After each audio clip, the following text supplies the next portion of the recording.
by the military-industrial complex.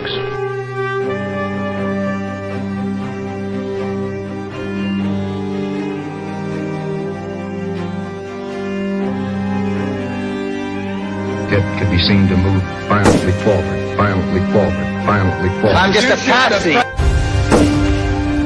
Let's win there.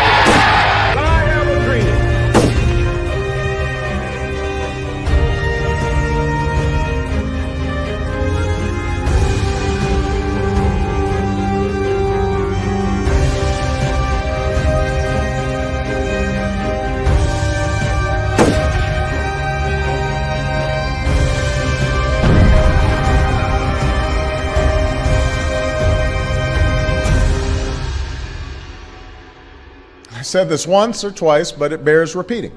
If you like your current insurance, you will keep your current insurance. You think about the Army and the Navy and the missions they run to protect the world, they run on SAP. Well, you have done a really spectacular job. I guess pretty much everybody at this table is your customer, so Exactly. That's not so bad. Exactly. I want to congratulate Thank you, Mr. President. Thank you.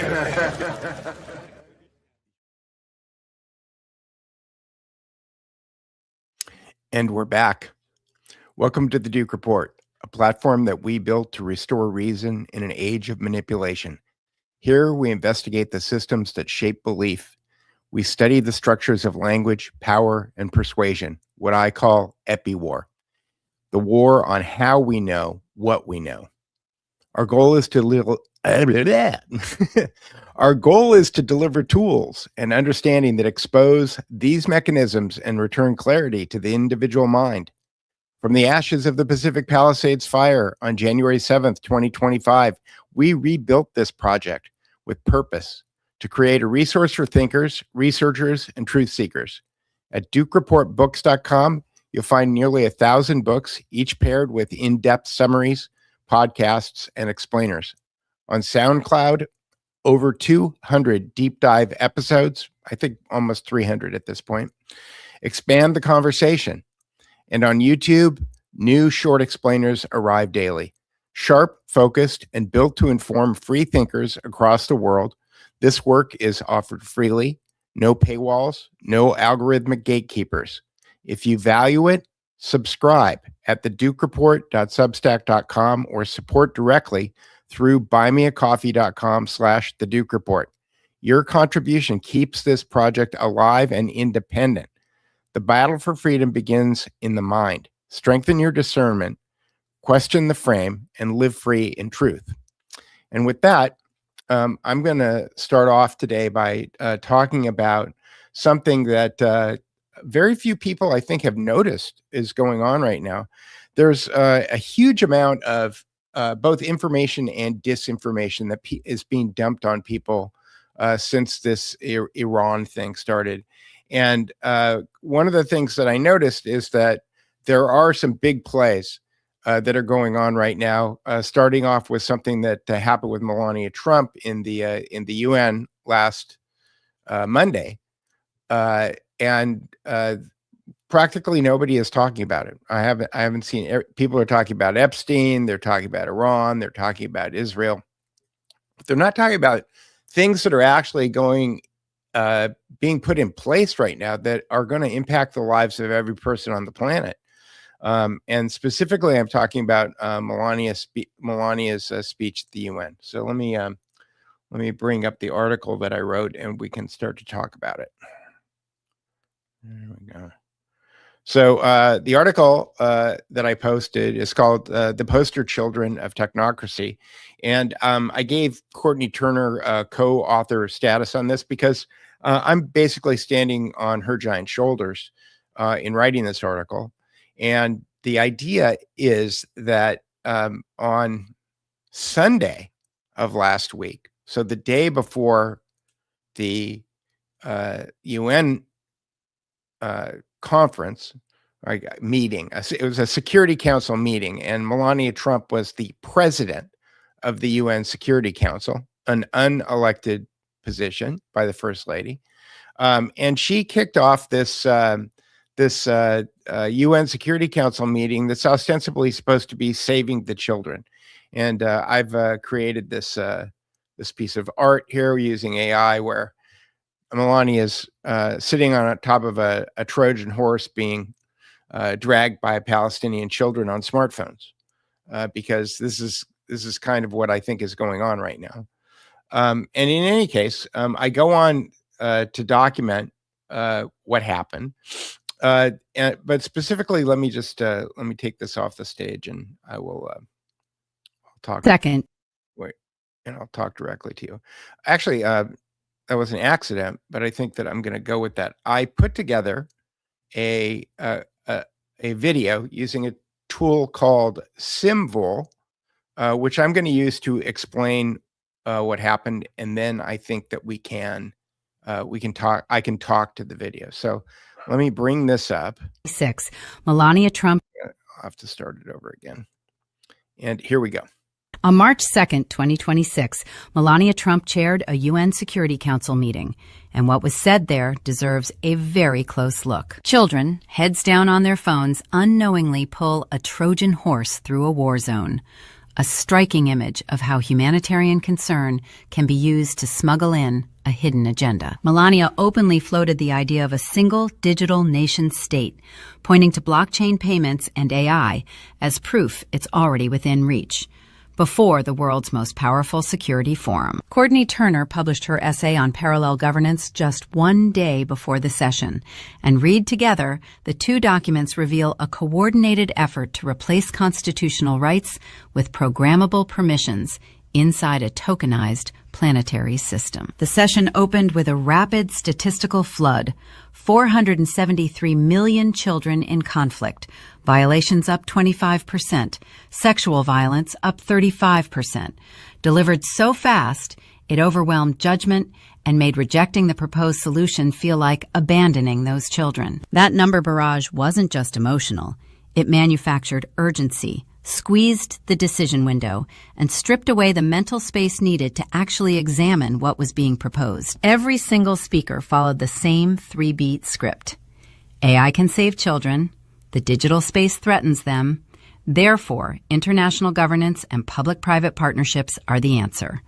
A classic problem-reaction-solution playbook dressed up as multilateral debate. Here's the telling part. The threat to children never prompted anyone to question whether the technology should be deployed at all, only how to govern it, meaning the danger didn't slow the agenda down. It fueled it. Now let's look closely at Melania's actual words, because several passages carry a very specific ideological payload worth unpacking line by line. Free and unrestricted by land borders sounds visionary, but it's the precise operating premise of a system where tokens, wallets, and smart contracts root around national law, effectively asking the UN to bless the erosion of the very sovereignty its own charter was built to protect. Calling AI a democratizer of knowledge quietly skips the most important question. Who owns and controls the system delivering that knowledge? Who curates it? And who keeps the behavioral data from every single query? The logic sounds reasonable. Ignorance causes conflict. AI delivers knowledge. Therefore, AI brings peace. But it's a trap. Once you accept it, opposing the connectivity rollout becomes logically equivalent to choosing war. Seated at the Security Council table with the United States nameplate in front of her, Melania's presence lent the full weight of international institutional authority to every proposition she advanced. Every speaker's solution landed on the same 3 terms: ethical frameworks, child protection standards, and public-private partnerships, which, in Turner's analysis, map directly onto programmable compliance, behavioral profiling, and governance migrating out of public law into private contract. Once Liberia reframed connectivity as security infrastructure, the logic snapped into place.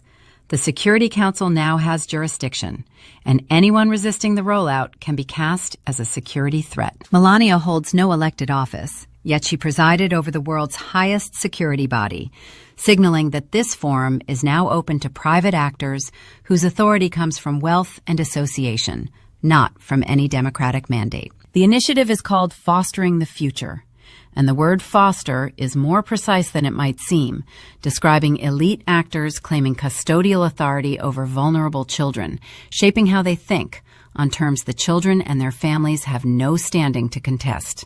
Children in conflict zones are doing 3 jobs in this framework at once: shielding the agenda from criticism, serving as a test population with no legal standing to push back, and setting a precedent that makes the same infrastructure easy to roll out everywhere else. By the end of the session, the words education, knowledge, protection, and democratization had all been quietly rewired to mean AI infrastructure and behavioral monitoring. And once that semantic shift is complete, the policy conclusions write themselves. Not one of 14 delegations asked who owns the AI, what data gets collected from children, or who can access their behavioral profiles. And that silence wasn't accidental. It's the hallmark of a meeting designed to sell a decision, not scrutinize one. Turner's answer is to stand on ground that no algorithm can reprogram, the self-evident truth that human dignity and free will precede any political system, any platform, and any terms of service agreement. All righty. So in plain language, what happened is that Courtney Turner has been researching for 2.5 or 3 years now, Technocracy. She and Patrick Wood wrote a book that you can get on Amazon now. It's not that long, where they basically go through all of the machinations of how this technocracy is supposed to be implemented. And Courtney put together a list of 11 tells that she published on Sunday. And I read the article. It's concise.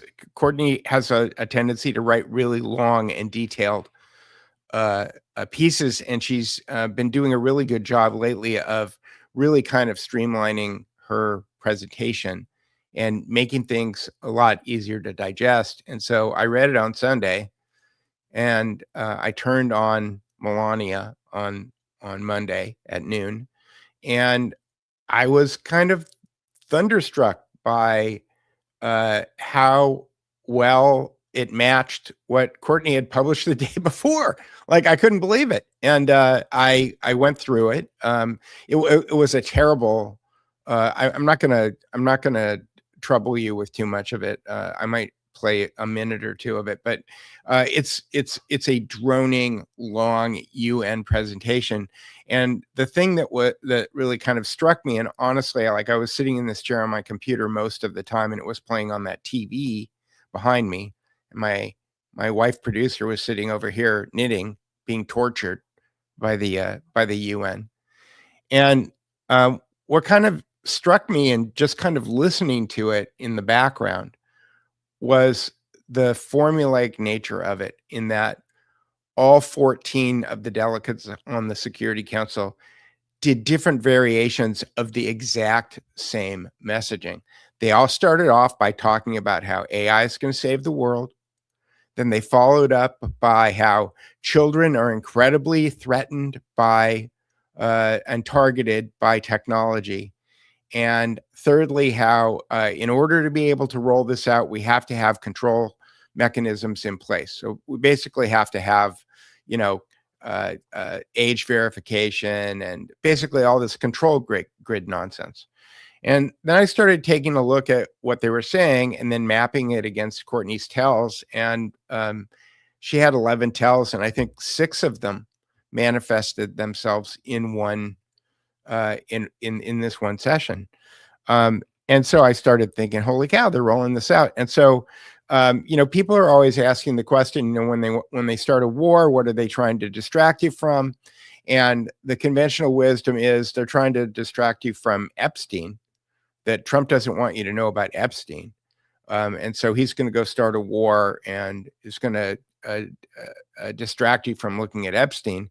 In the meantime, his wife is showing up at the UN and implementing, it's basically a kickoff meeting. Because when you have 14 delegations and they're all saying the same thing, when's the last time there was a Security Council conversation when China didn't have a problem, or Russia didn't have a problem, or Great Britain didn't have a problem with something that somebody else in the Security Council was saying. I mean, this was to quote the Rockefeller papers, this was a lockstep. This was the UN all moving forward as a unit. Okay. When does that ever happen? Okay. And that is what happened last Monday. It was, completely mind blowing to me. In the meantime, people are sending me, there's all kinds of, the world is kind of falling apart right now. There's all kinds of alliances that are falling apart. And I am not going to badmouth anybody. Okay. I'm not going to say that I think that anybody is a good guy or a bad guy, because I don't play that game.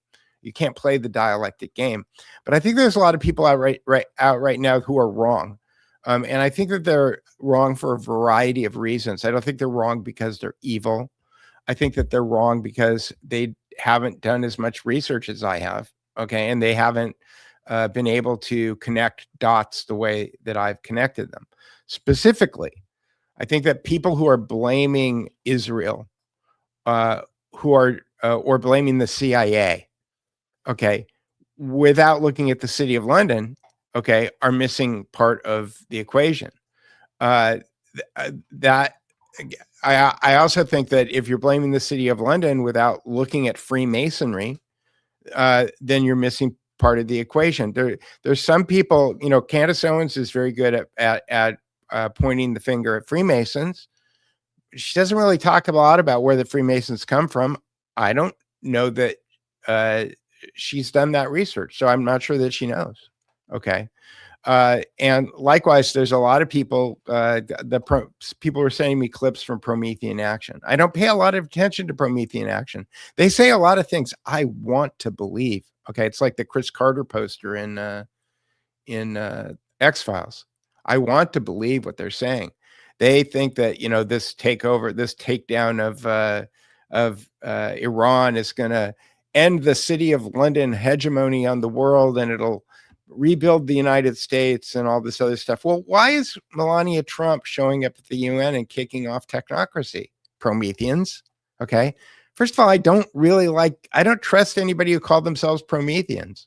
Okay. The whole holding up the fire torch thing. Okay. Because to me, it's just kind of like white magic, right? It's when you get into the occult, they've got the dark left-hand path, and they have the light right-hand path. And one is supposed to be good magic, and the other is supposed to be bad magic. But to me, magic is just when you take something that's a self-evident truth and wrap it in a mystery so that you can control people.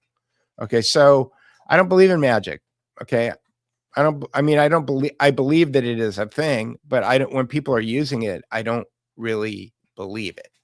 So, I look at what the Promethean people are doing, and do I think that they're bad people? No, I don't think they're bad people. I think they believe what they're saying.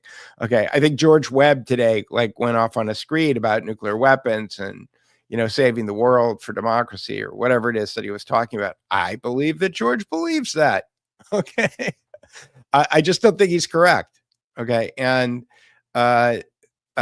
somebody's saying, where does Freemasonry come from? Oh, please. That's such a large and broad question. And you can go to DukeReportBooks.com, type in Freemason, and you can find dozens of books on it.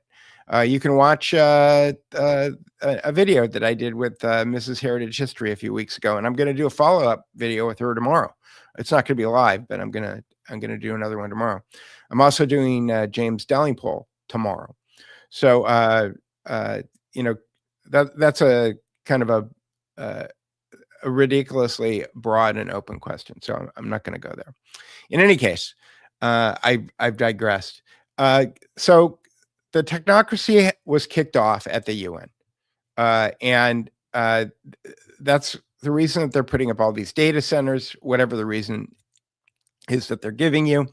I've watched other people this week who are talking about how it's a great thing what ICE is doing because we got to get rid of those people and get them out of our country. And I've always been somebody who didn't believe that we should be allowing lots of people in. I also think that there's probably better ways to do it that don't make you wind up looking like the Gestapo. And it seems like if you wanted to pick a way to implement ISIS strategy in the least desirable form possible, you would do exactly what the Department of Homeland Security has been doing. So again, I try to look at things on a meta level. And if you wanted to start a civil war, if you wanted to create as much division as possible, you would do what ICE is doing. So I just assume that's why they're doing it. Again, ICE is part of this Donald Trump administration that seems to be changing directions daily. That's something that I don't trust. I don't trust. But I haven't trusted Donald Trump since January 6th, 2021, when I stood on the steps of the Capitol and I watched a bunch of MAGA people basically get set up in a honeypot slaughter pen. And to me, what's been going on the last couple of days is really just the end of that cycle that started on January 6th. So we have to take a look at what's really happening at the UN. And we have to come up with some solutions, because I think that just complaining about things, it seems like every channel out there on the internet right now is doing a great job of highlighting what's really the truth about what's happened. Okay. And there's a lot of people who are black-pilled. I've been accused of being black-pilled, where I'm going to adjust my sound here a little bit.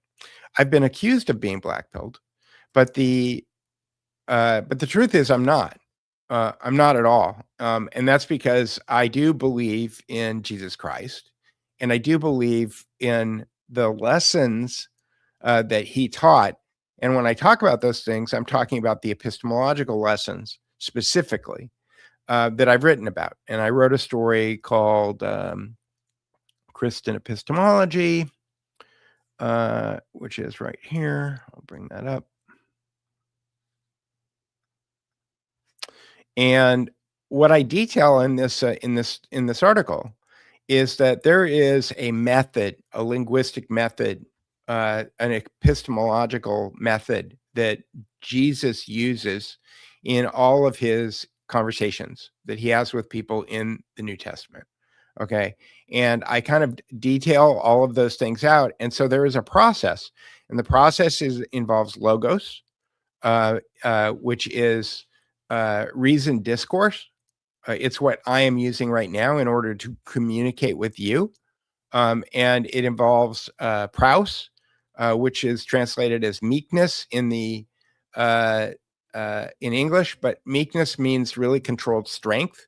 So you have to, keep your powder dry, and you have to look at things in a particular frame. That frame is called synodesis. You have to be able to actually see that you have a frame, that your opinion or that your discerned choices about what you think the world is and is not are yours. Okay, they're not universal; they're yours, right? And so I've gone through all of this stuff, and I look at all of these things, and I try to be as positive as possible in the moment. Okay, somebody, Jay Taylor says, you said there's said nowhere to run, and you can't. I think, right. I did say in this article that I said that there's two fundamental questions that people have right now today. Okay, and those questions are, where can I go to escape what's coming? And what can I do to protect what I have? Okay. The number of conversations that I've had with people in the last couple of years, really, about where can I move? Can I move to El Salvador with Max Kaiser and go hang out with the Bitcoin people? Can I go get myself a cabin in the woods that's got water, running water, a stream, and live off grid? Do I invest in Bitcoin? Do I put it in gold and silver?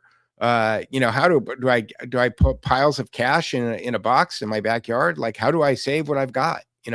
These are the questions that people are asking. And I think they're fundamentally the wrong questions. And the reason that they're the wrong questions is because this control grid that they're putting in place, you can't run away from it. Okay. It's out there. And so at this point, we all need to stand and deliver. We're going to be forced into the situation where we stand and deliver. And at that point, then maybe real change can happen. But it's not going to happen if we go out and organize online. Okay, because then we're all going to get palantired. Okay, it's okay. It's ridiculous, right? And part of part of the reason that I have the Duke Report set up the way that I do. Okay, yeah, I give away all my content. If you want to support this channel, become a paid subscriber on Substack or go to Buy Me a Coffee and send us some money. It would be great if we had enough money to replace some of the books that we started to that we lost in the fire. And as it is right now, we're kind of treading water financially. So anything that you could do to help us would be great. But the reason that I've got it set up this way is that the more organized I become about creating tiered content and then creating huge lists of people and managing all that stuff and doing events and doing things like that, the more likely it is that we're going to become targets, right, of the control grid, because that's the way the control grid is set up, which takes me back to Matthew 18:20, which is where 2 or 3 are gathered. That is the ideal situation. So in my perfect world, the people who are listening to me right now, the people who are watching the videos, the people who are coming and reading the Substacks, they're sharing those things with people who are coming to them and looking for answers. Okay, because I don't want all of those people to come. I'm not looking to gather everybody together in a honey pot slaughter pen. I don't think that winds up becoming, because historically, if you look back 2,000-3,000 years, every time somebody does that, okay, then they wind up getting whacked. You know who didn't do that? The Christians. Okay. After Jesus was crucified, the Christians didn't do that. They did little groups. They spread grassroots. Okay. And that's kind of the way that I think that things need to happen, because otherwise they're not going to happen at all. And so with that, let me jump to the next thing, which was solutions. So I'll share this.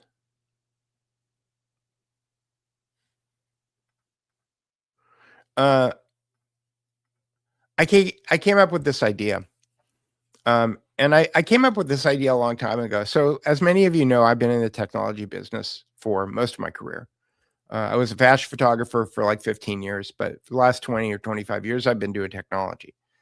And so I actually know how all this stuff works. I know how the AI works. I know how the internet works. I know how all of these cloud services work. I know how it all works. And what occurred to me is that we're not going to stop Larry Ellison from putting all this stuff in. We're just not. Okay. However, once the stuff is in, I thought, well, why don't we? And I've thought this about for a long time. The problem that we have with oligarchy, which is ostensibly what we're dealing with right now, okay? Because people who think that Republicans and Democrats are controlling things just need to look at what's been happening in the last couple of weeks to realize that somebody is in control, and it's not the people who we think are in control. Donald Trump is not in control. Where did Tulsi Gabbard go? Okay, it's like there's a lot of things that are amiss right now. But so they're going to put this control grid in. But my thought was that if we had enough grassroots movement to put enough pressure on the lawmakers in the United States of America, there is a solution. And that's to take all the technology that they're putting in place and turning it on them. Specifically, I conclude that money is not power. That money is a manifestation of a monopoly on violence. And if you want to know what the fasci means, which is on either side of the podium in the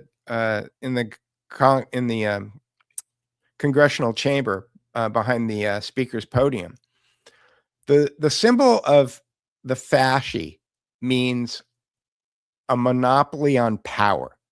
That's all it means. It means that we have a monopoly on power. What does that mean? In the United States of America, if you break the law, okay, and you think you can get away with it, eventually somebody with a gun will show up. Okay, that's a monopoly on power. All right, and it doesn't really matter whether or not somebody says that you're on a gold standard or a fiat standard or a petrodollar standard. It doesn't matter what the standard is. Okay, what matters is whether or not there's going to be people who show up with guns to make sure that that's the standard.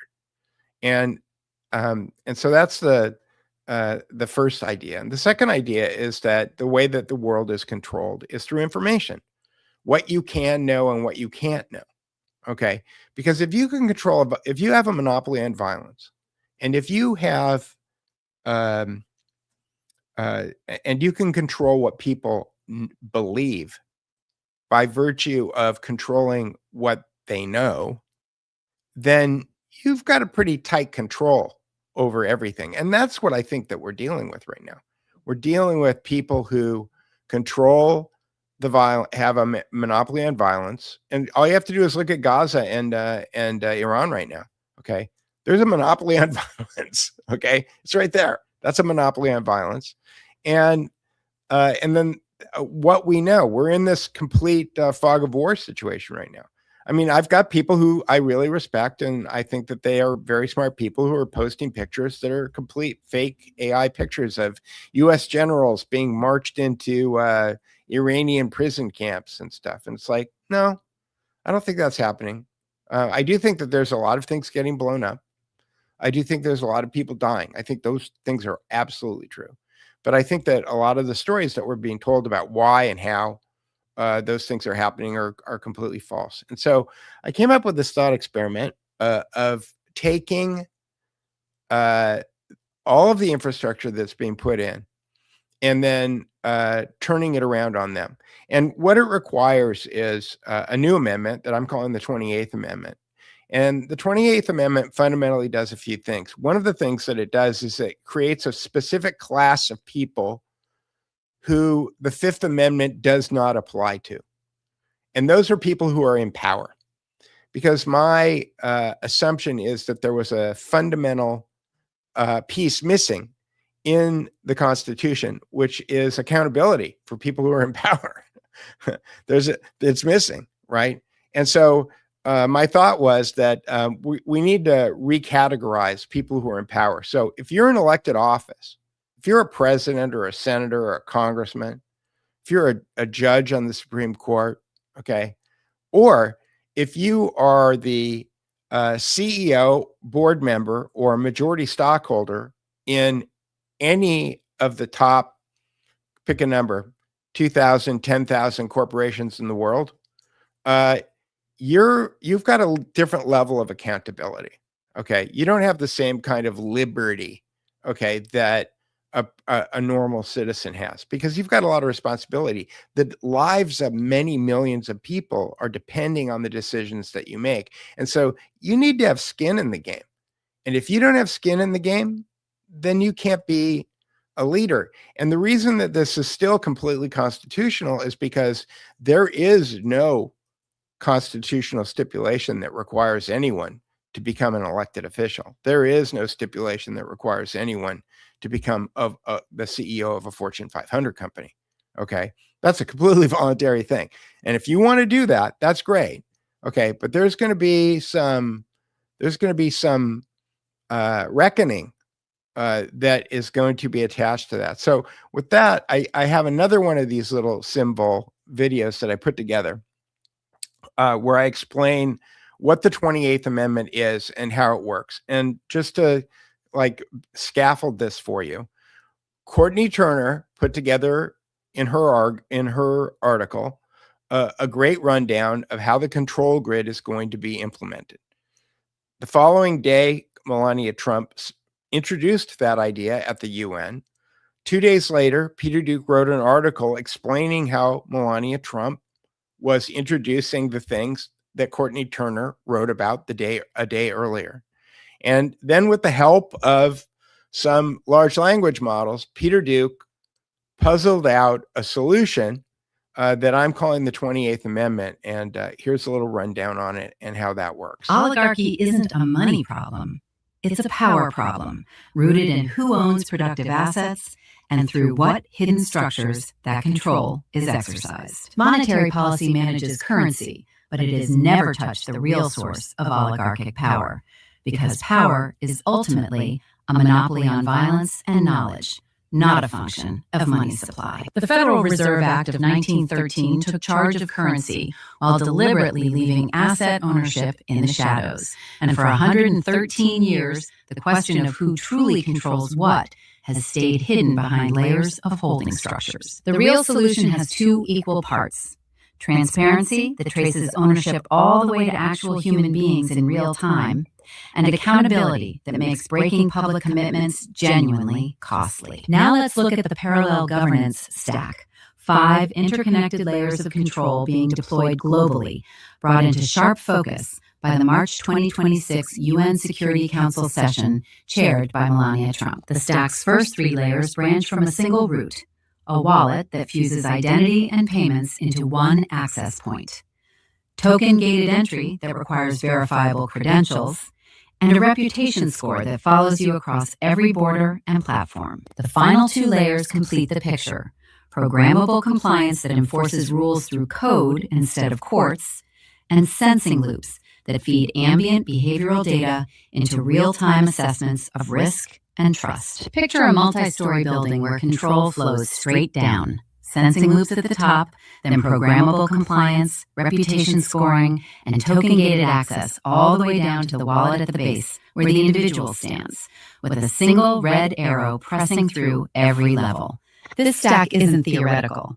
Turner documents it already running in Prospera in Honduras, Praxis and Atlas in California, and Gaza reconstruction proposals, showing how what starts as a voluntary experiment quietly hardens into mandatory infrastructure. 5 warning signals appeared at once during the March 2nd session: a mandate enacted without a vote, public-private partnerships as the default, blockchain payments woven into humanitarian language, conflict zones used as testing grounds, and UN-aligned bodies installed as the governing layer. The entire architecture rests on one unquestioned assumption: that absolute transparency and severe consequences only flow downward toward the governed, never upward toward those who built the system. Turner's metaphysical firewall, rooted in declaration rights, is correct, but it's purely defensive. It shields those inside it while doing nothing to constrain the architects building the enclosure around everyone else. So what if we took the exact tools of oligarchic control and pointed them upward, transforming instruments of behavioral compliance and programmable enforcement into a binding constitutional contract for those who seek power over others? Every layer of the stack, wallets, credentials, reputation scores, programmable enforcement, was designed to apply to users and the governed. Amendment 28 simply reverses the direction, pointing all of it at platform owners, elected officials, and controlling shareholders. The first constitutional pillar applies blockchain infrastructure not to the users of the system, but to its owners, requiring every share of equity in every major corporation to be publicly traceable in real time. The public equity ledger traces ownership upward through every layer, from any major corporation, through holding companies, nominee arrangements, and trust instruments, all the way to the natural persons who ultimately benefit, with no gap in the chain permitted. 3 mechanisms close the loopholes. Related parties crossing control thresholds together are treated as a concert group with full individual liability. Unregistered equity is legally void, and the Covenant Tribunal attributes concealed equity to whoever most plausibly benefits. The layer diagram makes the mandate visual, from a holding entity at the top through an offshore trust down to a shell structure, with an arrow piercing every level and ending at a fingerprint, showing that no structure can hide the person who ultimately benefits. The second pillar applies the same logic of immutable, publicly readable records to every promise made by those who own productive assets or seek the elected offices through which that ownership exercises political power. Okay, I'm going to stop here for a second. How many people are getting an echo? If you're getting an echo, let me know. If you're not getting an echo, let me know in the comments. Because people are saying that they're getting an echo. I think that sometimes people get an echo because they have more than one tab open. They have the same video going in multiple tabs. Yes, you're getting an echo, Deborah. Yes, Alexander, you're getting an echo. Krista, okay, so let me see if I can figure out another way to do this then. Because I think this is important. Okay, yes, I'm getting an echo. It's not bad though. Well, it shouldn't be there at all. And this is this ongoing StreamYard nonsense thing that I'm dealing with. So now I just have to remember what I named this video. Hang on.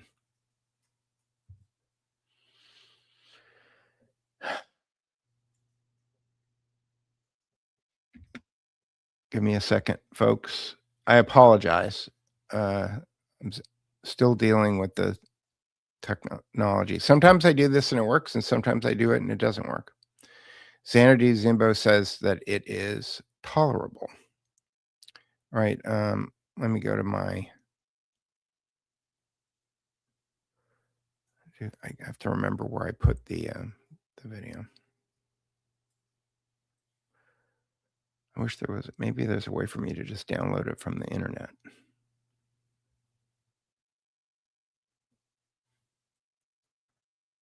Download video. I'll put it on my desk. All right, it's on my desktop. Great. Now I'll put it into, we'll do this a different way. We have more than one way to do this. And I apologize for the technical issues, but I think it's worth it. I think it's worth watching. So, whew, my dog is crop dusting. All right, let's try this again. I apologize. March 2nd, 2026, Melania Trump chaired a UN Security Council meeting. Is that better? Yes or no?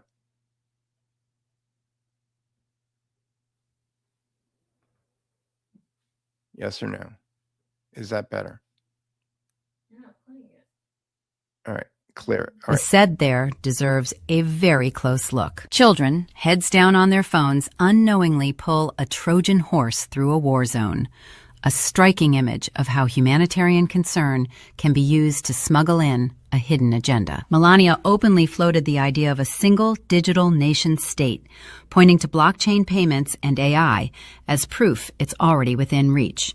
Before the world's most powerful security forum. Courtney Turner published her essay on parallel governance just one day before the session, and read together, the two documents reveal a coordinated effort to replace constitutional rights with programmable permissions inside a tokenized planetary system. The session opened with a rapid statistical flood.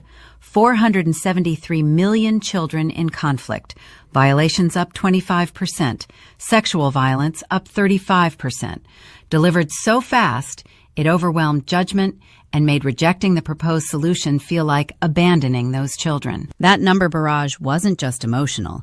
It manufactured urgency, squeezed the decision window, and stripped away the mental space needed to actually examine what was being proposed. Every single speaker followed the same 3-beat script. AI can save children. The digital space threatens them. Therefore, international governance and public-private partnerships are the answer. A classic problem-reaction-solution playbook dressed up as multilateral debate. Here's the telling part. The threat to children never prompted anyone to question whether the technology should be deployed at all, only how to govern it, meaning the danger didn't slow the agenda down. it fueled it. Now let's look closely at Melania's actual words, because several passages carry a very specific ideological payload worth unpacking line by line. Free and unrestricted by land borders sounds visionary, but it's the precise operating premise of a system where tokens, wallets, and smart contracts root around national law, effectively asking the UN to bless the erosion of the very sovereignty its own charter was built to protect. Calling AI a democratizer of knowledge quietly skips the most important question: who owns and controls the system delivering that knowledge? Who curates it? And who keeps the behavioral data from every single query? The logic sounds reasonable. Ignorance causes conflict. AI delivers knowledge. Therefore, AI brings peace. But it's a trap. Once you accept it, opposing the connectivity rollout becomes logically equivalent to choosing war. Seated at the Security Council table with the United States nameplate in front of her, Melania's presence lent the full weight of international institutional authority to every proposition she advanced. Every speaker's solution landed on the same three terms: ethical frameworks, child protection standards, and public-private partnerships, which, in Turner's analysis, map directly onto programmable compliance, behavioral profiling, and governance migrating out of public law into private contract. Once Liberia reframed connectivity as security infrastructure, the logic snapped into place. The Security Council now has jurisdiction, and anyone resisting the rollout can be cast as a security threat. Melania holds no elected office, yet she presided over the world's highest security body, signaling that this forum is now open to private actors whose authority comes from wealth and association, not from any democratic mandate. The initiative is called Fostering the Future, and the word foster is more precise than it might seem, describing elite actors claiming custodial authority over vulnerable children, shaping how they think on terms the children and their families have no standing to contest. Children in conflict zones are doing three jobs in this framework at once: shielding the agenda from criticism, serving as a test population with no legal standing to push back, and setting a precedent that makes the same infrastructure easy to roll out everywhere else. By the end of the session, the words education, knowledge, protection, and democratization had all been quietly rewired to mean AI infrastructure and behavioral monitoring. And once that semantic shift is complete, the policy conclusions write themselves. Not one of 14 delegations asked who owns the AI, what data gets collected from children, or who can access their behavioral profiles. And that silence wasn't accidental. It's the hallmark of a meeting designed to sell a decision, not scrutinize one. Turner's answer is to stand on ground that no algorithm can reprogram, the self-evident truth that human dignity and free will precede any political system, any platform, and any terms of service agreement.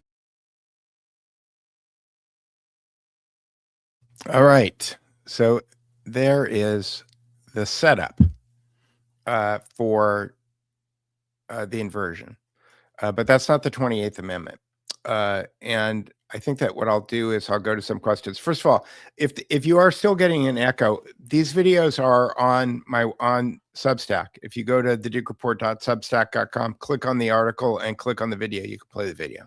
And then you won't have the echo. Not everyone is complaining about the echo. So I'm not exactly sure what is causing it. Let me see if I can. I thought I had one more explainer on the 28th Amendment. Let me go pull that up.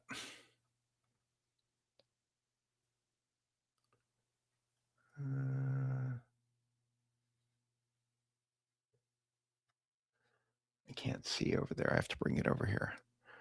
This is not how I meant to do this. Anyway, I can't find it, so I'm just going to talk to it.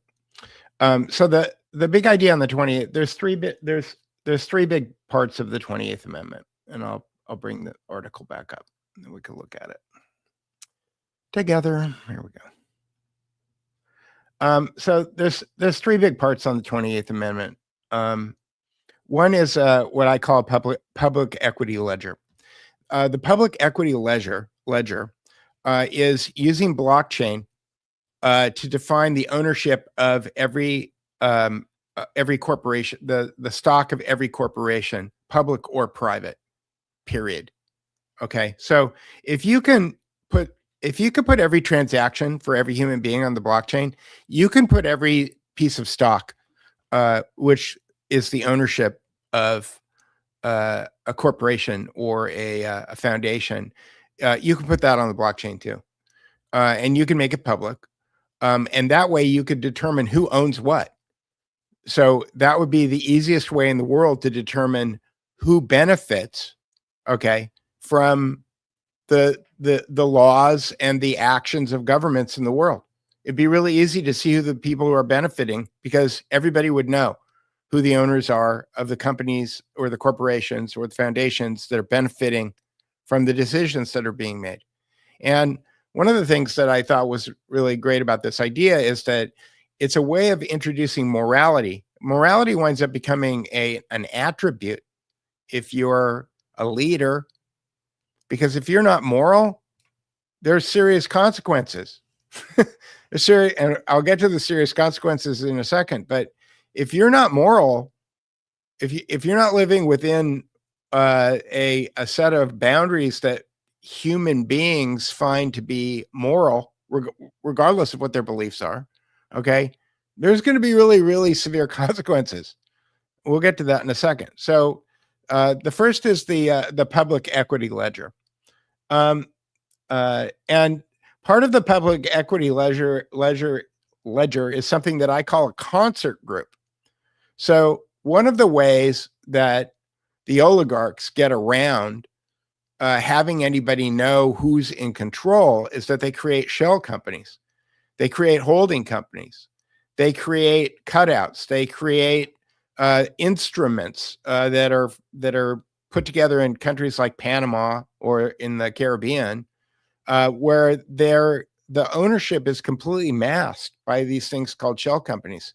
With a blockchain, not only would you be able to tell who owns what, but with the same technology that they want to use for tracking us, we could track them, because we could create, if somebody wanted to not look like they were in control of a corporation. So if you're the 51% stockholder in a corporation, everybody's going to know that you're in control of that corporation. But if you only own 15%, and then you've got another friend who owns 15% and another friend who has 20%, and you're kind of like making decisions about how you want the company to go over coffee, and you're never talking about it officially in the boardroom, then you effectively have control of that company. Well, in this amendment that I wrote, we have this idea called the concert group.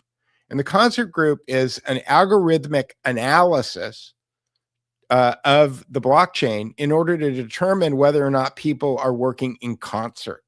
Okay. And these are patterns that you can kind of tease out if you've got the blockchain. You can figure out if people who don't seem to be aligned in real life are actually aligned in this case. And so these are called concert groups. And anybody who's a CEO, a board member of a Fortune 500 or Fortune 2000 company, anybody who is in those positions on a company that makes over $1 billion a year in revenue, or has more than 5,000 employees. These are numbers that I've made up. We can argue about what the number should be. Okay. Then they wind up being part of this group. Okay. That's excluded from the Fifth Amendment of the United States of America. Okay. This is what I will call the repercussions group. Like your decisions have repercussions, right? And so all of this, so we start with public. It's called public equity, but I just think it should probably be the equity ledger. So it's public and private. Okay, it's just the equity ledger. The second part is something called the covenant ledger.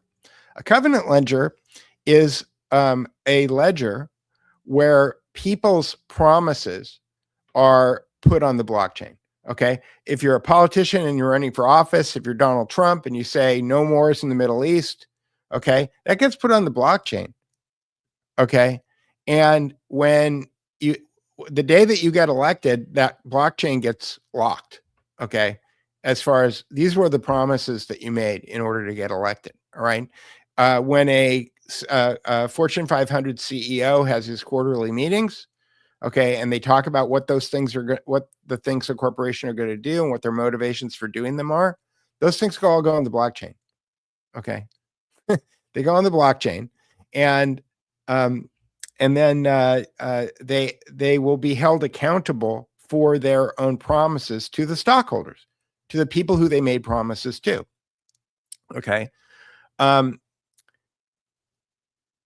that's because every once in a while, there's what I'm calling a covenant plebiscite. And a covenant plebiscite is a stochastic election. And it says on the right there, it says a verifiable random function. So stochastic is just a way of saying random. But computers actually are not very good at coming up with random numbers. They're not very good at it. I think that people have seen that there's companies that do encryption, and the way that they create the encryption keys is that they have cameras that are aimed at an array of 1,000 lava lamps. And the lava lamps are all in different phases of doing weird things. This is a way that you can create stochastic timing on things.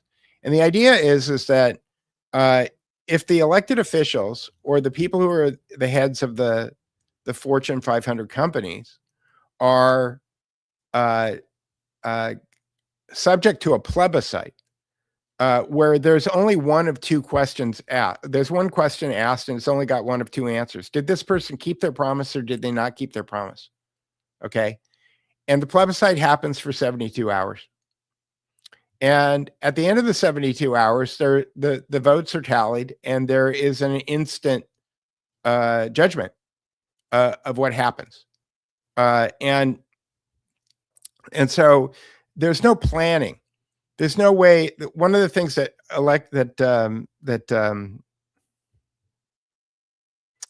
elected officials do is that they run out the clock. You know, you could see what Donald Trump is doing with Epstein right now. He's running out the clock, right? They say they're going to release the Epstein papers. They don't. They release half of them. They're redacted. It's like, this is all running out the clock. This is all time displacement, right? And so the idea of having a stochastic election like this is that nobody knows when it's going to happen. Okay. And so, and you need to win this election. If you're in power, it's imperative that you win this election. And I'll explain why. Because there's this thing called the covenant crown, and you put the covenant crown on, and I don't know if it's it goes around your head, or it goes around your neck, or it goes around your wrist. But the basic idea is that it was based on something that Palmer Luckey came up with, and maybe I should play the Palmer Luckey video. Right. Sure.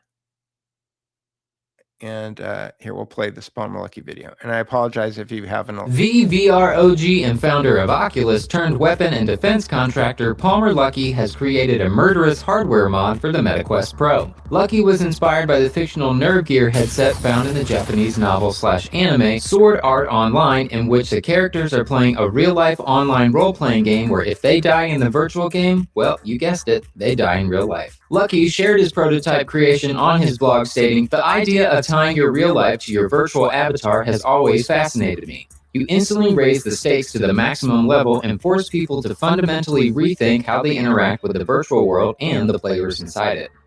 All right, the echo is back, so I'm going to stop this. The big idea here is that it kills you. And, you know, we can argue about whether or not it should be a terminal event, or whether or not you just wear the thing around your wrist and it blows your hand off. But at the end of the election, if you've kept your promise, then the status quo is maintained. And if you don't keep your promise, there's instant accountability. And that accountability in my version of the 28th Amendment is terminal. Your life ends. And not only does your life end, your fortune is forfeit. That is, anything that you've collected during the time that you've been in office goes back into it goes back to the stockholders, or in the case of an election, it goes back to the republic. And so your fortune is forfeit. Okay, so your life is, and what made me think of this is that when the people who signed the Declaration of Independence signed the Declaration of Independence, they swore their life, their honor, and their life, their fortune, and their sacred honor. And I thought, life, fortune, sacred honor, those are the stakes, right? If you want to be the head of the country, if you want to be in charge, if you want to decide for everyone else what they should be doing, you should be willing to put up your life, your fortune, and your sacred honor. Okay. And if you're not, STFU. Okay. Really. I mean, that's where it's at. So I put all of this stuff into a large language model. And I'm trying to see if I had one more video that explained the 28th Amendment, and I don't have it here. But if you scroll to the bottom here and you click on this link, you will find that I actually have created the Transparency of Ownership and Accountability of Promise amendment to the Constitution of the United States of America, because I think that if we had complete transparency on the blockchain and complete accountability for the people who are making decisions, that most of the problems that we have with running a constitutional republic at this point completely disappear. Okay. And the one thing that people do not want to talk about when they start talking about power and about how power is really wielded in this world that we live in, they talk about the monetary system. They talk about money. They talk about debt-based economies and credit-based economies. And I understand all those arguments, and I get it. Okay. And if we had a credit-based economy instead of a debt-based economy, a lot of the problems would disappear. But the credit-based economy doesn't solve the moral problem. And the thing is about having terminal results of accountability is that you wind up taking the political class and pretty much turning it into a priest class. Because what you're going to find is that the people who want to be, the people are probably going to need to be drafted into power positions. They're not going to be suiting up and showing up and volunteering the way that they do now. Because you could die. If you say the wrong thing and circumstances don't work in your direction, you're going to be dead, and you're going to forfeit your fortune. And so it's going to take a certain type of mindset, a certain type of personality, a person who's very circumspect with their words. Okay. A person who is practicing agape. Okay. Because if you're not practicing agape, like to the fullest extent of your being, you're not going to make it in my republic. You're not going to make it in my republic. And so this forces the ultimate accountability onto the political class, onto the corporate leadership class.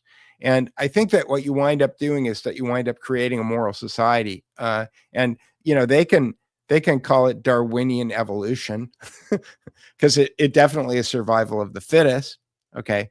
But in this case, I'm reversing fittest. Fittest doesn't mean that your ability to deliver the most amount of value in the next quarter to the shareholders is the way that you're being judged as being fittest. Okay. I'm saying that that fittest winds up becoming the person who can deliver on the promises that they make. And that winds up becoming a much more moral society. So with that, I'm going to,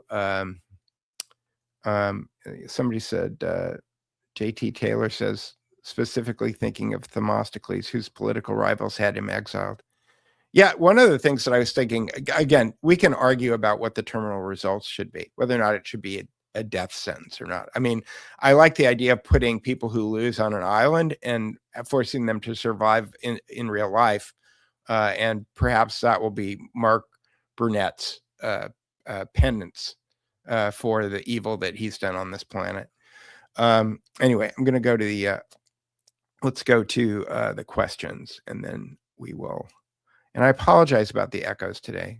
I'm going to try to see what I can do in the future about that. Somebody said, what was the big book you read before about Logos? It wasn't a big book. It was a good book. It's Logos Rising by E. Michael Jones. I think it's what really kind of started me down this road. And it does a very good job. I've some disagreements with Jones, but I think in general, the thing that he turned me on to, and for example, like one of the things I was doing a deep dive on the word testament today, because I discovered that testament basically means I swear to you on my testicles. Okay, and there's a part in the Bible where I think it's Abraham is making a promise to somebody, and he asks his servant to stick his hand under his leg. He's asking him to grab his balls, basically, is what he's doing. And so there's something very interesting about the word testament, the New Testament, the Old Testament, and how it has something to do with testicles that I'm starting to look at. And when you start to understand what the meanings of all of these words are, it fundamentally changes the meaning of how they're used. Okay, what does I swear to you on my testicles mean? It means, well, if you're a man, it's your ability to continue your bloodline, right? If you don't have any testicles, and in fact, in Roman law, I think that if you don't have testicles, you're not allowed. There's certain things that you're allowed and not allowed to do, which made me start thinking about the cult of Sabellianatus, because the priests in the temple in that cult, they castrate themselves. Okay, so it's words are really important, and my Christian epistemology article is all about the words logos and crisis, praus, syneidesis, and agape. If you understand what those words mean in Greek, you can kind of look.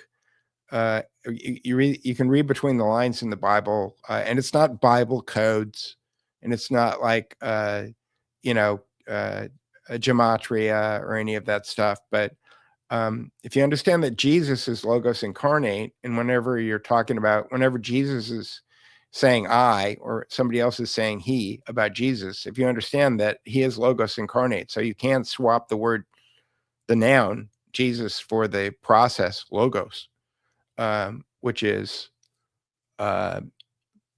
Logos is I had it down to 2 words before the show, but anyway, it'll come to me in a second. E. Michael Jones, Logos Rising, highly recommended, great book. I had a copy of it, burned in the fire. Why don't you believe that nukes cause massive destruction? I don't believe that nuclear weapons, I don't believe that nuclear bombs ever got, or at least in the case of Hiroshima and Nagasaki, were weaponized to the point where they were small enough to drop on a city. And so my belief is based on a lot of things that you can find on my website. If you just go to thedukereport.substack.com, you can start with the silver strand hypothesis, which is where I lay out the answer to your question in excruciating detail. And then I also made a half-an-hour podcast about it, and I also made an 8-minute explainer video answering your question right now. So you can go get those answers. But in short, it makes more sense to me that nuclear weapons are a psyop, because you can take a tremendous amount of money and you can funnel it into black programs, which is basically money, fun money that you can do whatever you want with. And at the same time, you can create this great amount of fear. My first leading indicator of epistemological warfare that I've also written about on my Substack is that the more transmedia carriage a fear-based idea gets, the more likely that it's being used as a mind control mechanism.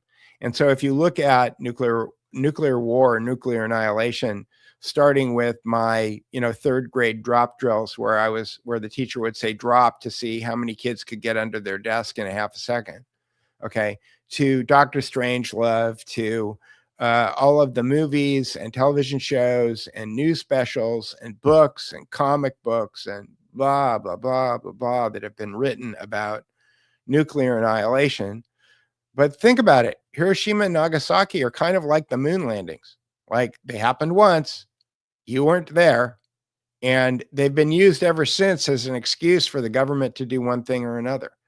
That enough to me is to make me think that there's no such thing as nuclear weapons. That doesn't mean that you can't boil water with uranium, and I think you can. And why I think that Tulsi Gabbard said unflinchingly she could guarantee that the Iranian nuclear weapons program was completely destroyed, because she knew that there was no Iranian nuclear weapons program. So it's completely easy for her to make that assumption. Okay. So I think that the people who are talking about nuclear war right now either don't know what they're talking about or they're lying. That's my thesis. And my father said to me when I was a kid, and I was talking to him about the drop drills, that I should never really worry about nuclear bombs. And I said, why not? And he said, because if you get hit by one, you won't even know it. And that's kind of the way I have always acted about nuclear bombs. When I wrote the Silver Strand hypothesis, I wasn't sure that I didn't believe in nuclear weapons when I started down the road of writing that article. But by the time I finished writing the article, I completely believe that nuclear weapons are fake. I don't think that they exist. I think Donald Trump knows that. I think that you can't be the president of the United States without knowing that. And I think that there's probably a handful of people in the Pentagon who know it. But that's all you need in order to, and I lay out in excruciating detail, and I provide all of the game theory math in that article that substantiates why I think nuclear weapons don't exist. I hope that answers your question. Stand and deliver. You mean fight back, fight beyond words? Okay, here's what I think we need to do. We need to actually all learn the lessons that Jesus was teaching. And what he was teaching was logos, crisis, praus with agape. Okay, he's teaching four things. These are the way that you reclaim what Richard Grove calls and James Corbett call critical thinking. And what's interesting to me is that there's a lot of people out there in the world like Richard Grove, like James Corbett, okay, who don't want to touch religion. They don't want to touch, and specifically, they don't want to touch Christianity, okay, because it's got so much baggage. And I understand why it's got baggage, okay, because you've got, the Catholic way of looking at things. You've got I don't know why it's doing that. Hello. You've got the Catholic, you've got the Protestant, you've got all of the different arguments that people have about Christianity. One of the deep dives that I was doing, was on the word theology this week, because theology means logos. Logos means reasoned discourse. Those are the two words that I was looking for earlier. Reasoned discourse. So theology in Greek means reasoned discourse about God. If Jesus is logos incarnate, then theology means reasoned discourse about reasoned discourse. Interesting, right? But the idea that in English we have translated ology, which is from logos, which means reasoned discourse, into study of. We've taken something that is a participatory act. Reasoned discourse requires a relationship between the learner and the teacher, right? There's a discourse. There's a two-way communication going on there. And we've replaced that in English with study of, which is a one-way. So it's a one-way situation. All of the discourse that happens in the New Testament with Jesus is two-way. Okay, there's multiple directions. And so why am I talking about that? Because you asked the question, stand and deliver, you mean fight back. The first thing that we have to do is that we have to retrain ourselves in how to perceive what's going on. Okay, that's the whole New Testament. That's everything that Jesus taught, was you have to teach yourself how to learn what's really going on. Okay, all of his interactions with the Pharisees, all of his healing, all that stuff, it's all about teaching yourself to learn what's going on.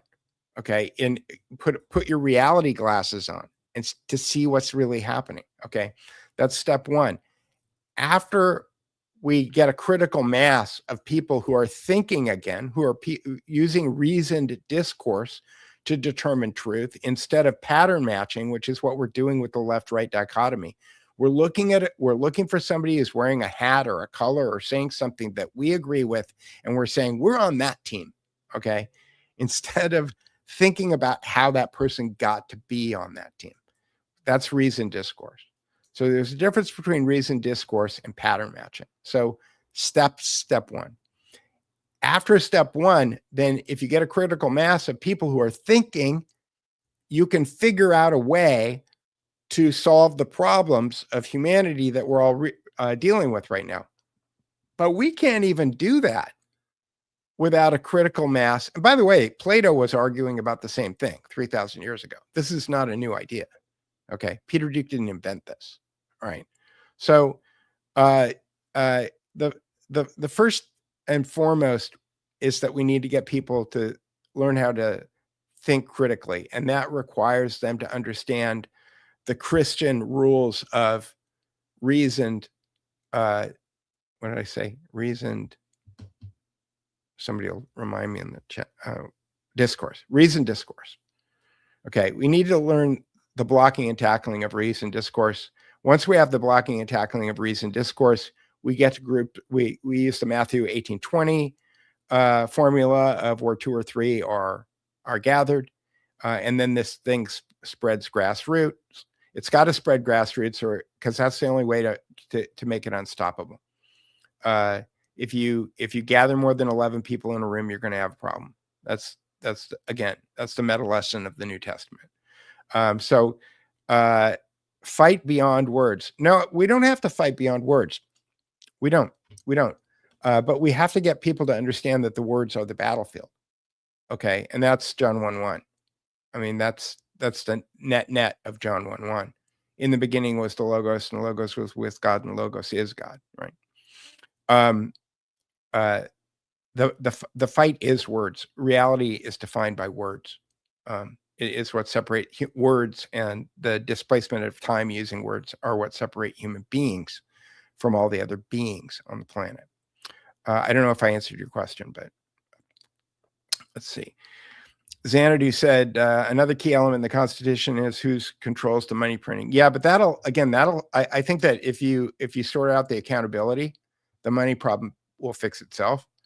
And I'm somebody who's been looking at the money problem for 3 or 4 years now. And I've heard all the arguments, and, I listen to people like Simon Dixon, and I think he's got most of it correct. And I think Richard Warner's got most of it correct.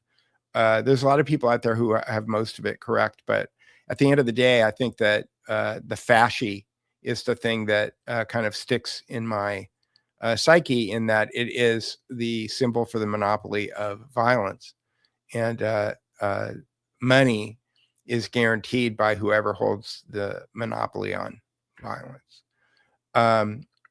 But yeah, in December 23rd, 1913, Congress voided its contract with the American people when it gave up the one and most important component of the Constitution that it had, which was to provide the country with money supply.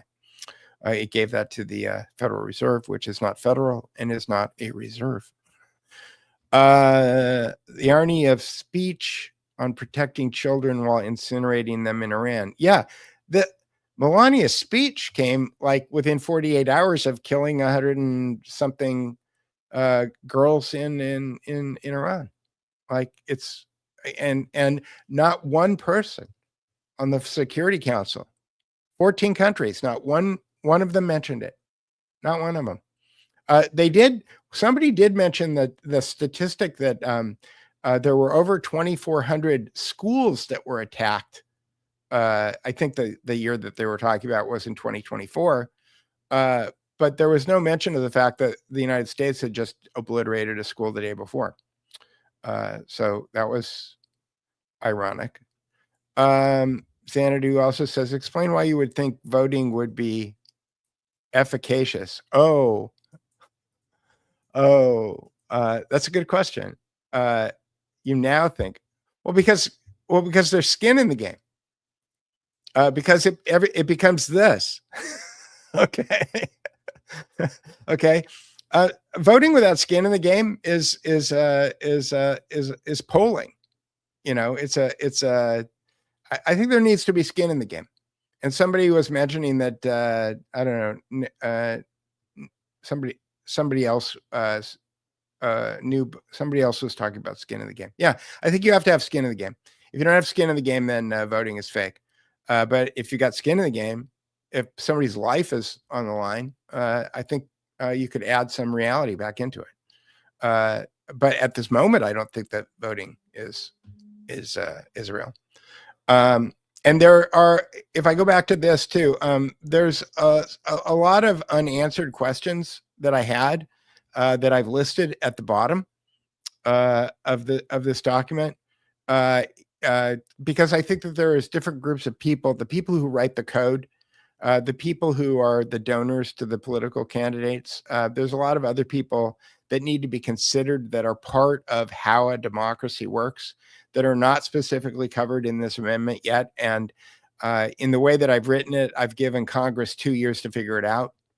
And what's interesting is that my assumption is that a lot of people who are in Congress may not actually stay in Congress if this amendment is put into action, because they're just it's pretty much a sure thing that they're going to die. So here we go. Carrie Shaw says, sounds fun, but would likely cause full non-participation in the system. We don't need full participation in the system. We need a system that works.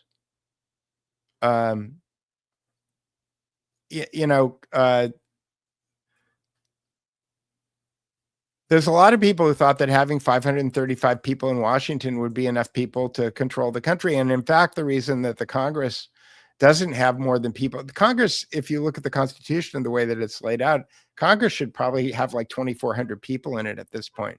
But they built the building and they don't have room for them. So they keep the number there. You know, they keep increasing the size of a congressional district. In the pure form of the Constitution, I think that there'd be like 2,400 congressional districts at this point, which would be better, I think. But we don't need anybody who's ever sat on an HOA board. I've sat on an HOA board. You don't need full participation. You need the right participation, right? You just need people who are going to do a good job. You don't need everyone to participate. I mean, and that's where, Curtis Yarvin and I actually agree on something. So let's go to the next one. How is it different than old Greek assemblies where they exiled those who are too powerful? It's instant and it's electronic, right? And again, but blockchain solves this ownership problem. We have never had a technology before in place that would solve the ownership problem. Okay. That's a big deal. Okay. So you need to know who the beneficiaries are of the decision making. If you can identify who the people, cui bono. If cui bono was an app on your phone that showed that when this decision was made, this group of people made $1 trillion, then accountability would wind up meaning something. So you can't have accountability without transparency. And so the Greeks didn't have the ability to understand who the people who were ultimately accountable were. But if Larry Ellison wants to put this control grid in, my answer is, okay, well, let's just aim it at Larry Ellison, and all of the other people at the top of the pyramid, and then let the crowd sort it out. Because I have faith in humanity that way. Susan Natalie says testigos is Spanish for witness. Yes, but the witness is in your pants. The witness is in your pants. Look it up. I didn't realize that until today. Brad Gray says, so why don't the USA have a war with North Korea? I don't know. I don't know where that question comes from. I don't know. I don't know what that means. Susan says, so what do you believe they really are? Thermobaric lasers? There is a book called Hiroshima Revisited. You can find it at DukeReportBooks.com. You can also just go type in Hiroshima on my Substack, and you can read the 5 or 6 articles that I've written about it. It could be lasers. No, they didn't have lasers then. Yeah, it could have been big thermobaric bombs with mustard gas. The explosions that you saw on the films could have been done in one place and shown to you as Hiroshima, but they were actually someplace else. They could have been done in Laurel Canyon at the Laurel Canyon Air Force Base, top secret studio in Hollywood. And in fact, if you go and you read, I quote a video. There's a video. If you go and you look up the book, just go type Hiroshima on and look at Silver Strand Hypothesis. There's a guy who's got a YouTube video who's gone through all of the Air Force records, and he has determined which bomber groups on which days flattened Hiroshima and Nagasaki, and that those happened 24 or 48 hours before the supposed claimed atom bomb went off. And maybe the deal with the Japanese was, hey, we're going to tell everybody that we flattened your cities, these 2 cities, with these magic weapons that we're going to tell everybody about. And if you keep it a secret, then we'll completely rebuild your country after the war. And we're going to make you the world leaders in small, inexpensive cars, cameras, and this new thing that we invented called the transistor. But you got to keep your mouth shut and you got to go along. And I think that there's game theory science that math that supports that. Here we go. New book called Primal Intelligence touches on this very subject. I don't know what that is. Primal Intelligence. Okay. I don't know which subject it is. So, Bill, have you ever read Meditations by Marcus Aurelius? I was very unwell at the time and changed me for the better. Yeah, Marcus Aurelius. Yeah, Ryan Holiday's made like a whole career out of Marcus Aurelius. Yes, I have. And there's stuff I agree with and stuff I don't agree with. Specifically, after I started learning neurolinguistic programming, a lot of Marcus Aurelius is in the format of axioms, or what in linguistics we call cause-effect complex equivalencies. And they sound good, but they're not necessarily true. They sound like true. They're truisms, and they sound true, but they're not necessarily true. And I think that instead of this is what I call pattern matching. When you take other people's ideas and then you try to apply them to your life as a pattern, I think that a much more productive way of living is to develop your own critical thinking skills. And that's where I think that Jesus had a significant advantage over, I mean, Marcus Aurelius was an emperor. And if you want the people who work for the emperor, who support the emperor, to think a certain way, then presenting ideas the way that he presented them is a good way to do that. And that said, there's certain, I would say that the framing of a lot of the things that he, the obstacle is the way. Like, I don't like the framing of it. I think that it's a great way to train an army It's a great way to train a legion to do what they're told. It's not necessarily a great way to create a lot of critical thinkers. And I haven't looked at it in a while, so I'm not an expert. I do troll Ryan Holiday occasionally on Twitter, though. Paragov says, would your 28th prohibit political parties? No, not at all. No, it does. It does a few basic things. It adds transparency and accountability to document the Constitution of the United States whose transparency and accountability issues are manifest and have not been rectified in 250 years. So I think it's about time to do something about transparency and accountability. And at that point, it'll sort itself out. Political parties may disappear. Political parties may just wind up becoming philosophic societies.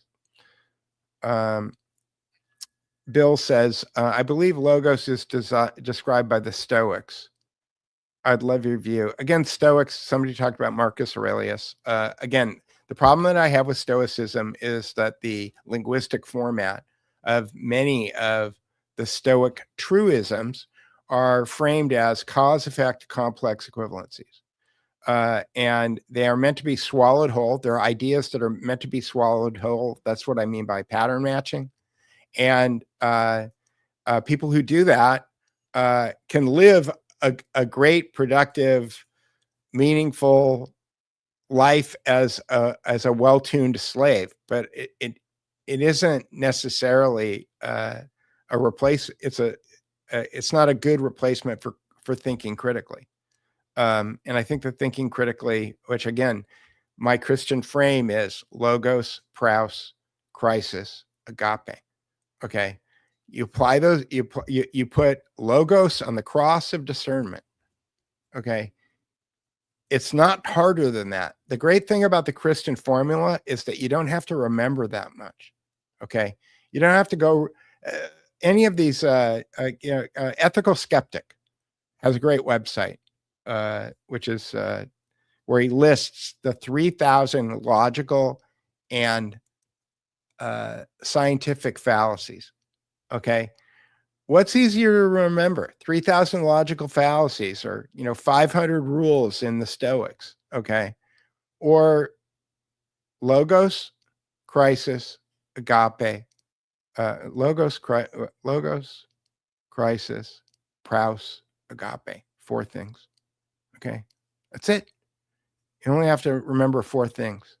And then just do them over and over and over again.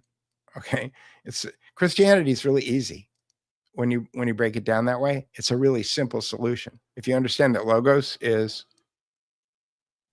what were the 2 words? Discourse, reason, discourse. Logos is reason, discourse. Okay, crisis is discernment. So you put reason, discourse on the cross of discernment. Okay, and when you do that, whatever your old belief is, it dies. Okay. And when it dies, you're in a perilous state, right? And so you have to keep that dead idea. Okay, Donald Trump is going to save the world.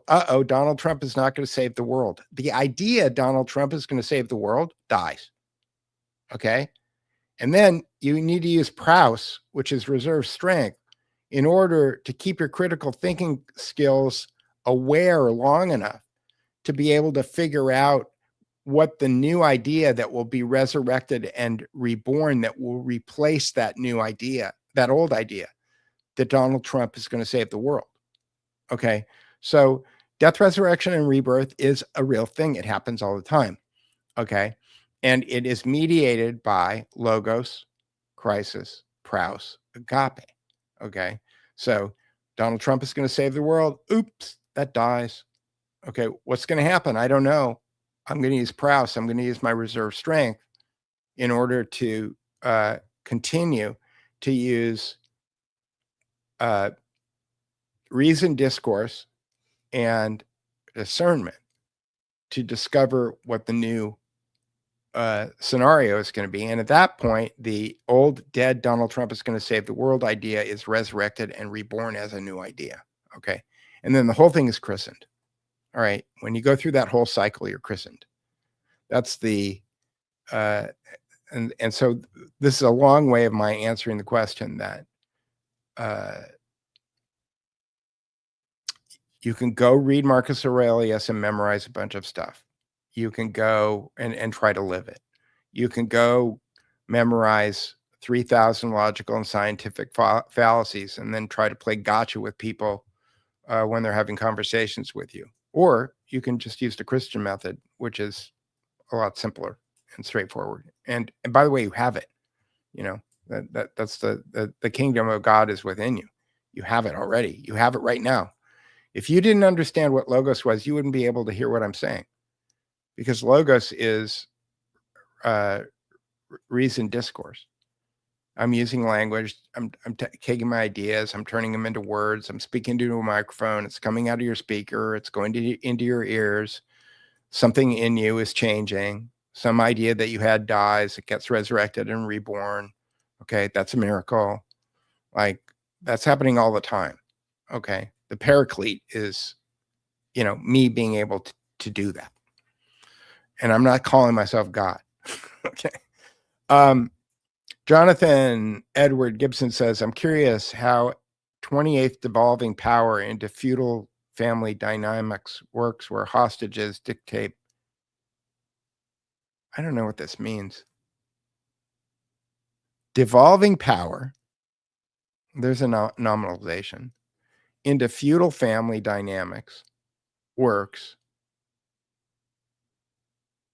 Okay, so that's like the TV show Dynasty, where hostages dictate. I have no idea what you're asking me. I'm sorry. The question is a little obtuse. Last question. Nelson, your wife's possessions and Quigley's possessions, or Peter Duke's possessions, how do we separate these things? Oh, I don't know. I don't know. On the blockchain, everything, they want to tokenize everything. If you go and take a look at Courtney's article, or which, you know, Courtney, I think, is standing on the shoulders of Alison McDowell, who makes fun of me. Then it will all be on the blockchain, and you come up with the rules and you figure that stuff out. Quigley is a dog. He doesn't have possessions, and he doesn't have linguistic temporal displacement either, which is the difference between human beings and other beings. It's the logos that we have. But if they put everything on the blockchain, that's pretty simple to come up with some kind of rule set around. But in my mind, if you make a significant look, you have to think about that. Like if your family fortune is going to impact your children, you might think twice about doing something that you shouldn't be doing. Again, because your family only has one person to blame at that point. All right, I'm going to take this away, and I guess that's all the questions that I have for today. I urge you guys to go and take a look at those stories on Substack. So go take a look at the stories on Melania and the UN. Go take a look, and I'll pull them up here.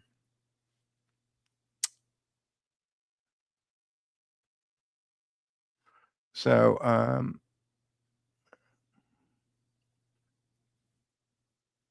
let's go to Duke Report.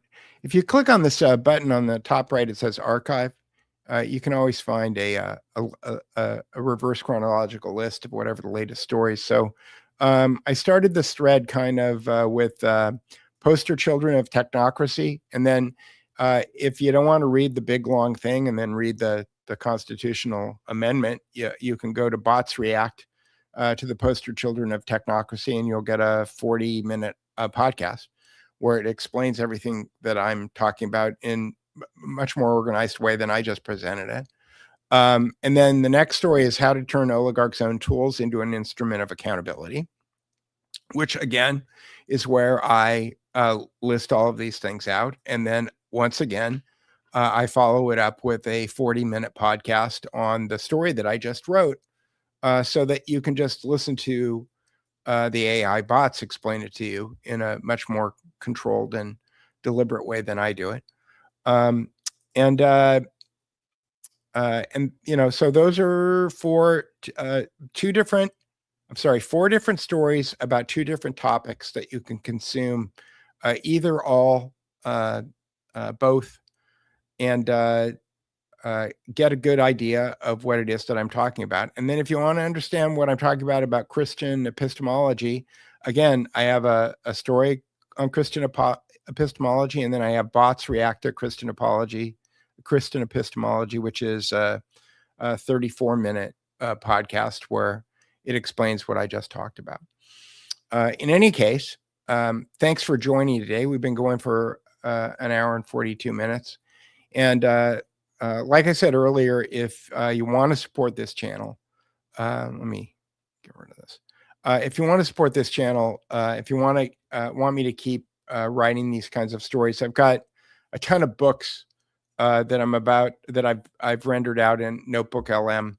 Like I said, I've been playing with this tool, Symvol. Symvol seems to do a less cringy rendering of my stories into explainer videos. So I may start leaning more heavily on the Symvol stuff. But if you want, all this stuff costs money. Like, I gotta subscribe to all these services, and it takes a lot of time and energy for me to put all of this stuff out there. So if you appreciate this, you can do a couple of things. One is that you could subscribe at thedukereport.substack.com. The other is that you could go to Buy Me a Coffee, and you could buy me a coffee, buymeacoffee.com/thedukereport. You can buy a t-shirt in the store at the top of the screen on Substack. It says shop. You can click on that button. But more importantly, I think if you start to understand some of the things, the ideas that I'm trying to convey here, share them. And don't just share them by hitting the share button. See if you could get into a room with somebody and then play a video, like one of the videos, the 8-minute explainer videos, and then have a reasoned discourse with that person. Because that's how we're going to wind up winning. We're not going to win by organizing online and then overthrowing someone. Like, that's not going to work. But we are going to win if we apply the Matthew 18:20 principle and we have reasoned discourse. If we have logos, crisis, praus, and agape with people, okay, then you're spreading the word. But it's not the noun word, it's the logos. Then you're spreading the logos, which is an active process. It's a mechanism by which we make ourselves better. And so that's the most important thing. If you could share if you find one idea on my website that you think is something that your friends need to understand, then share this stuff with them and then have conversation with them. And the conversation should start with interrogative. That is, don't try to tell anybody anything. Frame your conversations with questions, because questions are a much better way to get people to come around to thinking about different ways of looking at the world. Fair Trade Trouser says, Logos, Crisis, Praus, Agape. Thanks so much. You're very welcome. You're very welcome. Look, I didn't invent this. This is just what I'm teasing out of the New Testament, which I'm swearing on my testicles, is the meaning, the epistemology of the mechanism. So I'll say hasta la vista, and I'll see you later, and we'll see you next week.